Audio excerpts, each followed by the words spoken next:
حضرت ابو ہریرہ رضی اللہ عنہ بیان کرتے ہیں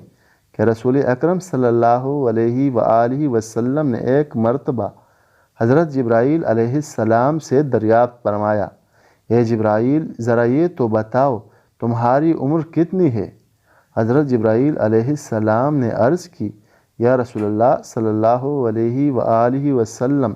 مجھے اپنی عمر کا صحیح اندازہ تو نہیں ہے،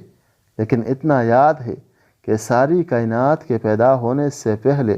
اللہ تبارک و تعالیٰ کے حجابات عظمت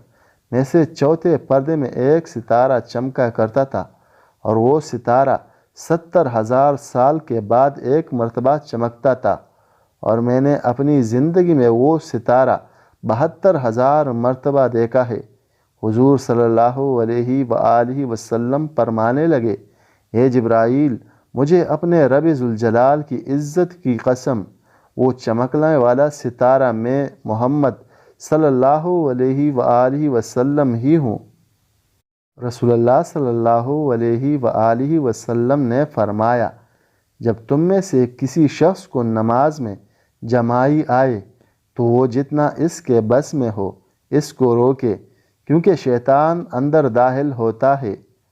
حضرت ابو ہریرہ رضی اللہ عنہ سے روایت ہے، رسول اللہ صلی اللہ علیہ وآلہ وسلم نے فرمایا، جب قرأت کرنے والا امام آمین کہے تو تم بھی آمین کہو، کیونکہ فرشتے بھی آمین کہتے ہیں، تو جس کی آمین فرشتوں کی آمین سے مل گئی